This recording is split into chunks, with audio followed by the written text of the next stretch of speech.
Again, I don't have a whole super ton to say about this one, at least until we get to the end. I'll just go over it quick so everyone's caught up. Obviously, this episode starts with the duel between Heathcliff and Kirito. It's fine. I only wish that they had finished it before the opening credits, so it doesn't feel quite as hyped up. I mean, based on the fact that they left you on a cliff, hanger last episode, and they wait until the theme song to actually do the duel, makes you feel like it's gonna be this super impressive test of skill, and then, oh, nope, Kirito just got his ass kicked. I like that Heathcliff has to use fucking hacks to win. Like, that's hysterical to me. Though I'd like Kirito to draw a little more verbal attention to how weird it is right here. Upon rewatch, you can totally see the look on his face like he knows, but no one's ever going to catch something so subtle the first time through, and it feels really out of nowhere at the end when Kirito says, "Oh, I knew the whole time," and you're like, no you didn't, you sat in the dirt and cried, because there's no way you could glean what you're supposed to from that subtle little expression if you're not looking for it. He doesn't have to outright say, "I think this guy is cheating," but just give him a little, "That's weird" comment, which the viewer will probably construe as him being an asshole and thinking it's weird that he lost, but then later call back to it and the audience will go, "Oh, that wasn't him being a jackass, it was him realizing that Heathcliff is a fucking hacker." So Kirito has to join the knights, and the scene where he expresses his problem with this to Asuna is really cute. Dragon specifically would like to point out that he loves when she tells him that she won't die because it's a pretty powerful moment and really represents their teamwork. He has to go on a training montage with some rando and Asuna's former bodyguard whose ass he kicked back in episode 8. This dude claims that he's over it, and for now our fears are put to rest. But, of course, when the commander and Kirito both accidentally consume a paralysis potion, we know exactly who's to blame. The bodyguard turns out to be a member of Laughing Coffin, and this is kind of their swan song in this arc. It's really a shame that, like, nothing else is done with them until Gun Gale. If not for that arc specifically, I'd just cut them entirely, but alas, here we are. Asuna swoops in at the last minute, right before Kirito gets got, and totally kicks this guy's ass. She kind of just does it silently, but I feel like this should be a much bigger moment for her. After all, she knew this guy. He was the one who was supposed to protect her, and back in episode 8, it was implied that he was stalking her. As it stands, however, she just seemingly doesn't really care about this guy who was a creep to her for a pretty long time. So, yeah, give Asuna a fuck you speech, please. That will make this fight much more climactic. Of course, being a conniving butt, the dude attempts to surrender, and Asuna lets her guard down before having to be saved by Kirito. Normally I'd call bullshit on this, but the general theming of their relationship is protecting each other, and this is a pretty clear indication of this, so I'll let it be. I do have a problem when it comes to killing him. From what we're aware at the moment, the only penalty for killing a single player is an orange tag next to your name for a little while that will eventually go away. Plus, put a pin in this because we are going to use it later. So, just let Asuna kill him. It'll be much more satisfying anyway to see a victim getting revenge than a white knight protecting her. At least in my opinion. They go back to Asuna's place, and she takes her clothes off, and Kirito is apparently a weirdo prude who is like, too good to get some? When the girl wants it? Unrealistic 0 out of 10. I am, of course, being hyperbolic. There are plenty of guys out there like this, but let me be funny, goddammit. I mean, I don't know, it feels to me like it kind of adds to Kirito's Mary Sue tendencies to be too pure for sex until marriage. I have, let's just say, some opinions on how Japan views purity, but this is not the place to go into that. I really don't know about this one. It is a show for 13-year-old boys, so them just having sex seems a little raunchy. But, I mean, they're clearly sleeping in the same bed, so, like, it's kind of implied already. If this was an American TV show, they totally would have gone through with it. They would have made both the characters 18, but they would have done it. And as it stands, all this scene really feels like is getting to see Asuna in her panties with that weird Japanese voyeuristic streak, which I am not a fan of. Abridged went through with it, but also Abridged is not a parody for children. I don't really have a solution to the conundrum. I probably wouldn't show her in her panties at all and maybe just imply that they had sex, so if a kid's not ready for that kind of thing, it can go right over their head, but for those who are, it can be a little gratifying to see a serious story include sex in it in a mature way. Sure, we'll go with that. After that scene, Asuna and Kirito have a talk and decide to leave the front lines and then apparently decide to get married? What? You people are 16! Listen, sex is one thing. Sex can be 20 minutes and then you never speak of it ever again, but marriage is like a commitment. It's a responsibility. You people are 16! Live your lives a little before deciding to do that shit, Jesus! You know what it is? Kirito does want to have sex with her, but his oddly Puritan upbringing prevents him from doing so until an arbitrary social requirement has been met. Do you want a fundamentally broken marriage when you two get older and change because you change more in the first couple of years of adult life than at any other time? Because that's what you're heading for, kids! Basically, them being married has no bearing on the story at all, so just don't include it. This is a show for 13-year-olds. I don't want to be like the moral panic ladies that harassed the BBC back in the 70s, but like, you have to have a little responsibility towards what you're showing if your target audience is this young and impressionable, because they'll see the things that you include in your show, and because they have no other reference, think this is normal and how things are. Okay, sorry, moving on. That shit just makes me really uncomfortable. Anyway, here's where the pin comes in. Since in our version Asuna killed that guy, she's now got the orange tag next to her name that everyone can see. And she's the second in command of the most powerful guild in the game. You see where I'm going with this. That's not a good look.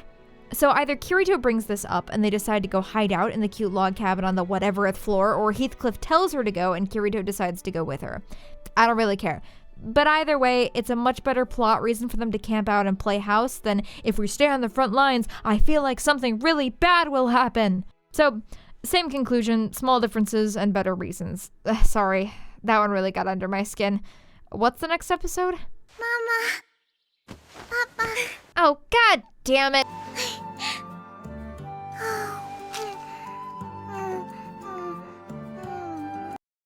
Okay, listen. I think SAO Abridged did the best thing they could have done with this plotline. They made it a teenage one-up game. Unfortunately, we do not have the luxury of being funny, so we have to make some changes here. I mean, there is really no change to the plot. I just don't want Yui to call Kirito and Asuna mommy and daddy. Even Oni-chan and One-chan would be better. Plus, please, they are just bigger children. They cannot take care of this child, and it is irresponsible to tell children that they can. So Yui is now their metaphorical little sister, not their child, which I know also brings up some weird points, but like in Japan, One-chan and Oni-chan are terms often used for older people that kids look up to and not just biological brothers and sisters, so it's not that weird, I swear. Are we cool? All good? Alright, let's talk about this episode with that in mind. Kirito and Asuna buy a cute little cabin on floor 22, which feels like a lakeside retreat sort of area. I doubt WoW would have an area like this, but a lot of Japanese MMOs are more focused on stuff like this, so it fits for sure. They're going on a nice little walk in the woods, and Kirito tells her a ghost story. Then, a little girl dressed in white shows up and passes out, and Asuna thinks she's the ghost, but it turns out she's just a little girl. They take her home, and she wakes up the next morning, promptly referring to Kirito and Asuna as mommy and daddy. No, stop that. Bad. Okay, as big brother and big sister. Apparently, Yui has lost her memory and has no idea where her parents or anybody else are. Kirito and Asuna get her some food. They have a cute little bonding scene, but once Yui passes out, they decide that it's for the best to take her back to the first floor and see if anyone's been looking for her. When they go, they promptly run into a group of kids and a nice-looking lady being attacked by members of the Asshole Guild from episode 9. They obviously step in to save them, and the children are super happy about it. But then Yui has a strange seizure or something and passes out again. We are then left on that cliffhanger for next time. Only a couple of little notes and changes about this episode. The first couple of minutes consist of Kirito and Asuna being a lovey-dovey happy couple, and Asuna acts much more feminine and girly than she usually does. This is totally fine. It means she's got multiple dimensions and isn't just a 2D waifu cutout that I know a lot of you just keep around the house and talk to. But it is a really sudden character shift and brings up a weird kind of implication that now that she's with Kirito, she's been tamed and has become a sweet little housewife. To mitigate this is all very simple. Just have Kirito at some random point say, "Hey, you're acting girlier than usual," and then Asuna can respond with a simple, "I don't usually get to, so it's kind of fun."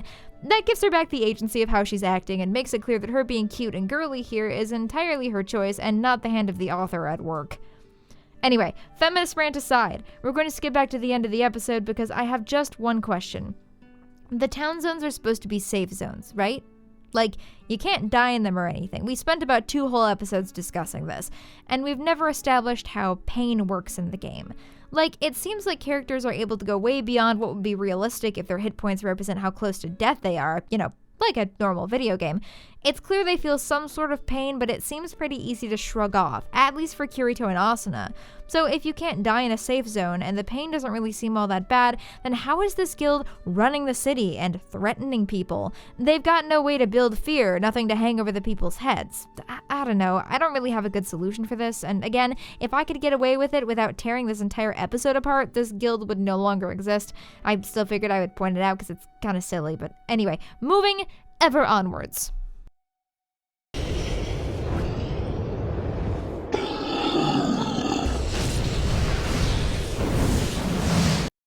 Okay, I'm gonna be honest with you all. I don't like the Yui arc in general, and not just because of the Dotaru thing. Just because it's just kind of lame and boring, but it's necessary to the plot, I guess, so let's just get through this shit. The nice lady they rescued from the thugs turns out to be the caretaker of an orphanage on the 1st floor for all the kids who logged in by themselves. Good idea. Props for thinking about it. She doesn't know of anyone who is looking for Yui, but just before the group leaves, they are approached by a new character named Yulier. She's from the same guild of thugs, but claims that they're not all bad and wants to thank Kirito for taking care of some of the rougher elements. She also has a favor to ask. The guild's leader has gotten stuck in a dungeon and needs to be rescued. So off they go, Yui in tow for some reason, and it's a pretty straightforward rescue mission until they get to the final stretch, in which a fucking Reaper-ass secret boss suddenly attacks them.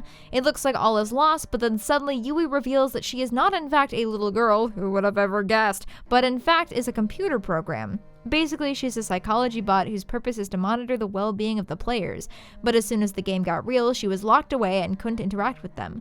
She broke out and found Kirito, losing her memory in the process. She banishes the Reaper with a giant-ass sword, but now SAO's cardinal system is viewing her as a virus and is going to delete her. She has a tearful goodbye with Kirito and Asuna, but Kirito is having none of that bullshit. He suddenly develops elite hacker skills and saves her as an item, so someday when they get out of here, they can see her again. Alright, so I obviously have some problems with all this. First of all, when Yulier asks for help, she states that her boss has been in this dungeon for a whole day. A whole day? In an SAO dungeon? I'm sorry, lady, but he's already dead. Pushing this time frame back to about 6 to 8 hours will make the conflict so much more pressing, because if he survived for a whole day, well, then he can make it for a little longer. But if it's only a matter of hours and you're asking the top players of the game for help, that's far more pressing. Urgency! An action story needs urgency! Another note is that when they get into this highly difficult dungeon, they take the little girl with them. This is the dumbest thing I have ever heard! Why would you do this? They do draw attention to it, but it's just a little thing like, well, she seems to be having fun, so I guess it's okay. Obviously, she needs to be here for the boss, but you could very easily leave her at the orphanage. She breaks out using her computer powers and finds the others in the dungeon. By the time she does, they're in too far to try to leave again, so they're forced to take her with them. Now the situation is even more dire because not only is this a rescue mission, but they also have to protect a little girl. Skipping ahead, I never mentioned above why Yui went to find Kirito and Asuna specifically. In the original, the reason is really simple. Apparently, every single other player in SAO is really sad, but not them.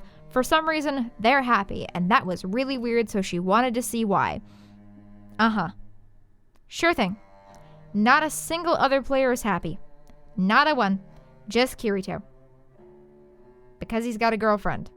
In our version, Kirito is, or was, canonically depressed. So let's expand on this. Let's say that Yui has been watching Kirito for a while because she was worried about his mental state. All of a sudden, however, it seemed to clear up. It got better. Yui was confused by this and came to find out why. It's cute, it fits in with the show's new theming, and can now mark the place where Kirito's character arc for this section of the show finishes. He has become a much happier person. We now have distinct confirmation. Kirito has changed and has grown to care about the people around him. He might not have even realized this himself before now. This realization can also spur him into action as she fades in order to save her. Asuna is literally sobbing and saying that she can't smile without her after they've known each other for like 2 days, which made me laugh out loud. But this fact that she was there the whole time and really cares about the two of them provides a much stronger foundation for Asuna and Kirito's strong reaction towards her death. Then Kirito saves her with badass hacker skills. See, this This is why they call you a Mary Sue, Kirito. Never before this very moment have you even talked about code, and all of a sudden you're out programming a AAA game. All we need to fix this is some mention at some point that Kirito is a programmer. There's a lot of places you could fit it in. A good place would actually be in the very first episode, when Kirito and Klein are talking. Klein could ask him about himself, and it could be brought up that Kirito is a self-taught programmer, or something like that. If it's that early, you'd need to bring it up at least one more time in the narrative, like when we see the ghost in episode 6, but after this point, anytime Kirito is overly familiar with how the game works should trigger an, "oh right, he's a programmer" response in people. The last couple of episodes have had mostly minor changes to them, but it's time to bring it home with the finale. Here we go! I'm excited! The pain train has almost come to an end.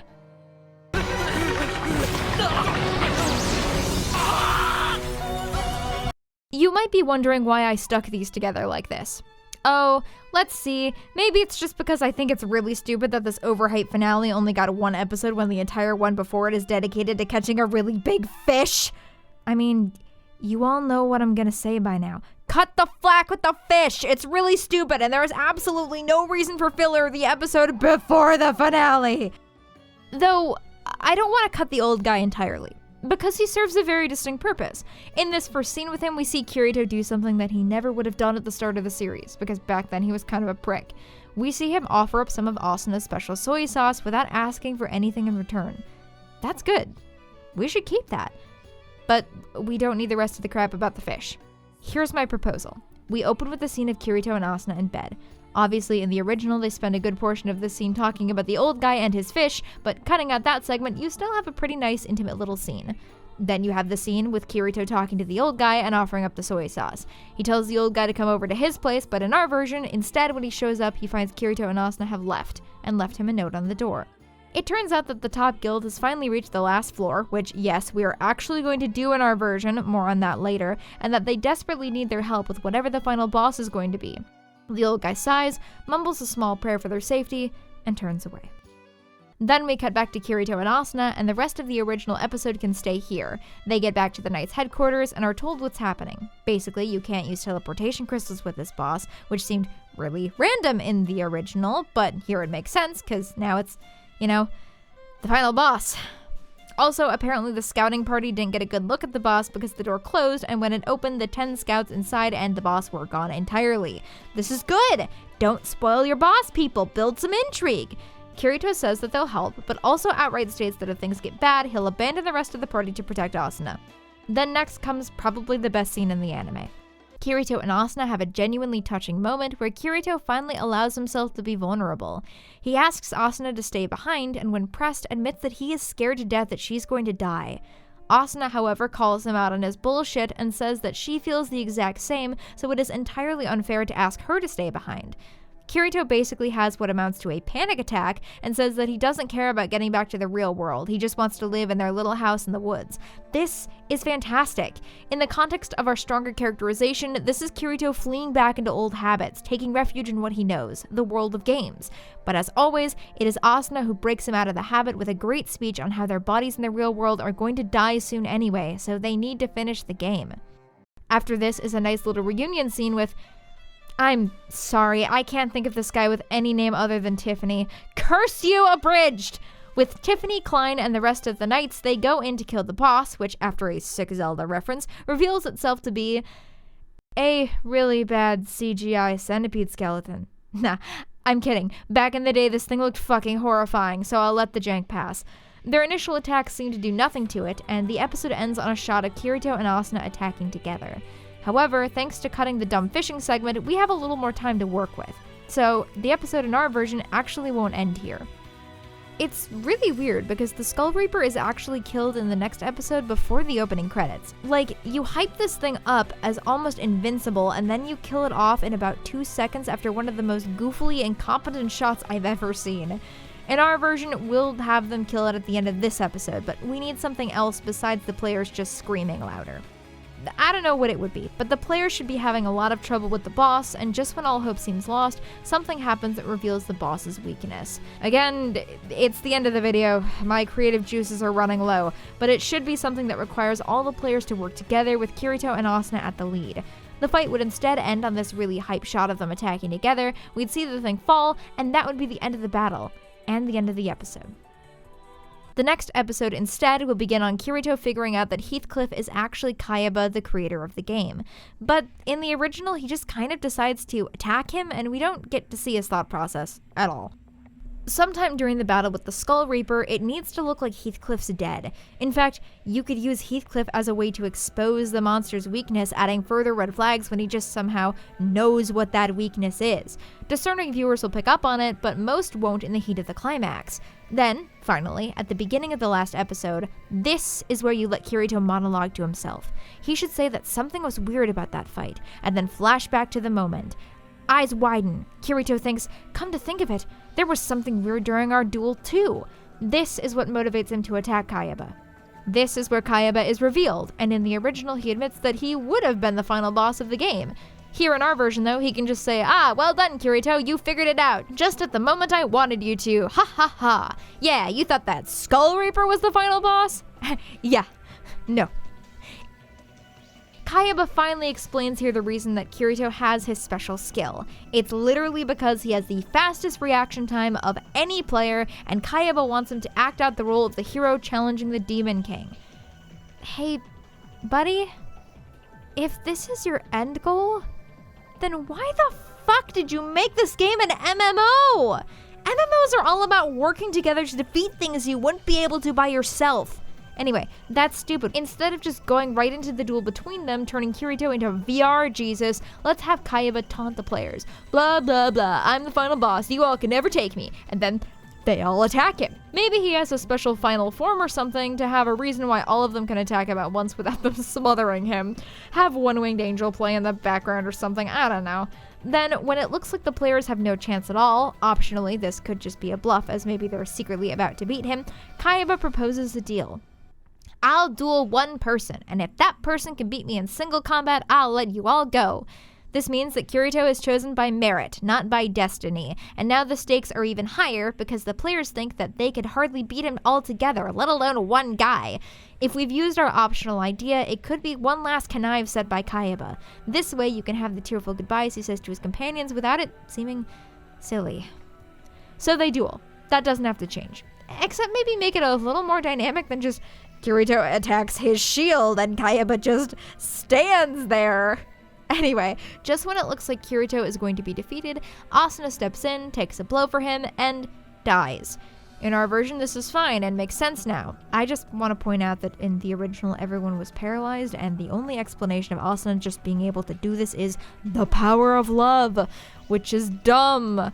This might look like a fantasy story, but it's actually a sci-fi, and that shit doesn't fly here. Anyway, she dies, and Kirito pathetically tries to kill him. I think this is supposed to be dramatic, like, oh my god, Kirito's lost the will to fight on, but then he just also dies to Kaiba's sword. But then, shocker, he channels VR Jesus and comes back from the dead, catching Kaiba off guard and killing him.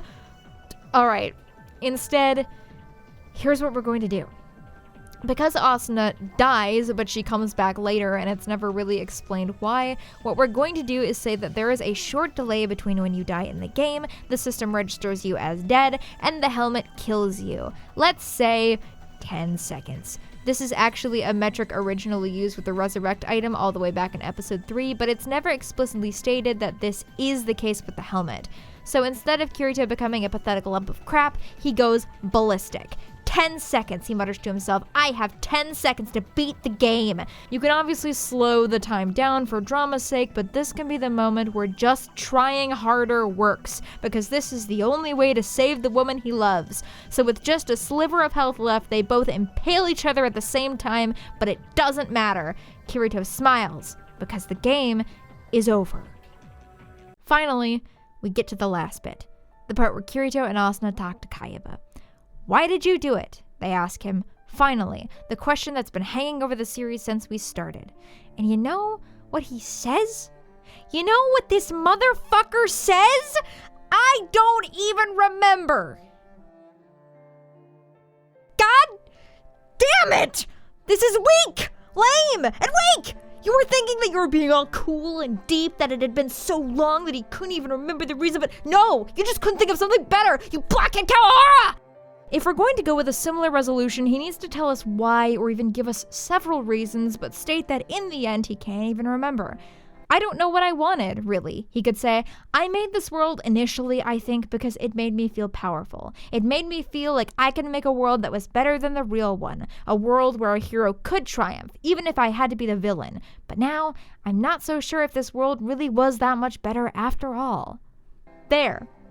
Done. I just did a better job than Kawahara, and it took me 4 seconds to write that sentence. Not only that, but I connected him with Kirito. Now they're a good hero-villain matchup because they both felt similar things towards the real world but ended up going on 2 very different paths. This makes him a villain that you can feel some sympathy for. You get where he's coming from, but he went about fixing the perceived flaw in the entirely wrong way.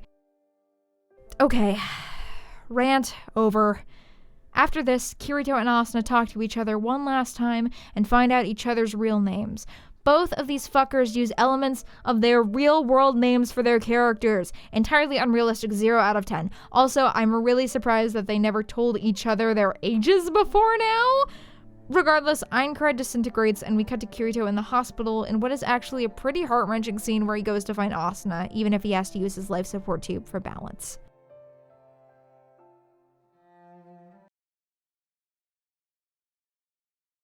Hey, so... Fun fact, I initially intended this script to be shorter than the Tumblr Sexy Man one. But anyway, that's what I've got. Is it a 100% perfect fix of the Aincrad arc? Fuck no. There's still a lot of plot holes and weirdness and a lot of things that I couldn't fix unless I literally tore the entire story apart and tried to put it back together. Laughing Coffin is just kind of there and doesn't really do anything, nor does the other major guild that I still can't remember the name of, and Kaiba still doesn't have as much of a presence as I'd like. But I think I did a lot of good things for it. Klein actually has somewhat of a presence and purpose now, and the story has been strengthened and centralized around a slightly smaller but stronger main cast. Honestly, I actually enjoyed watching through the original SAO more than I thought I would. Maybe it was partially because I had Dragon there to laugh with me, but more than anything, I think it puts things into perspective. Sword Art Online is bad. It's still bad 10 years later, but it's not the Antichrist that people seem to think it is. I can understand why a lot of kids like it. Hell, I can understand why I liked it, even if it took me about 2 or 3 attempts to finally get through it. Because even though there's a lot of questionable choices and weird pacing, there's a good heart in it, and an attempt to make something fun and enjoyable, maybe even a little meaningful at times. I'm unsure whether I can heap the same praise into the Fairy Dance arc, though. Inevitably, we'll see, I'm sure, if I can survive through it without killing Dragon and then myself. See you... then? Oh god, what have I done? Hey, thank you guys so much for watching. As always, I appreciate it immensely. If you would like to support me and the channel and everything I do, please follow the link in the description below to my Patreon. I really, really appreciate it, everybody. Also, my patrons recently voted on the next video, which was supposed to be this one. I told them this would probably release first. They voted for me to do a full comprehensive story analysis of Higurashi Chapter 1. That is coming out for sure. I still have some recording and editing to do. The script is all done. It will be out at some point, I promise. I promise. I've had to hire an editor on to help me with that one. Thank you, Claude, very much for your help. He's doing some great shit. You're gonna see some amazing outtakes from our recording sessions from him as well. So consider donating to the Patreon because that money mostly goes back into the channel, and that really, really helps me pay him because he's a much better editor than I am. Thank you everybody so much. Once again, I have my other channel, I have the Discord server, all the places you can find me are down below in the description. Thanks a bunch. Have a great day.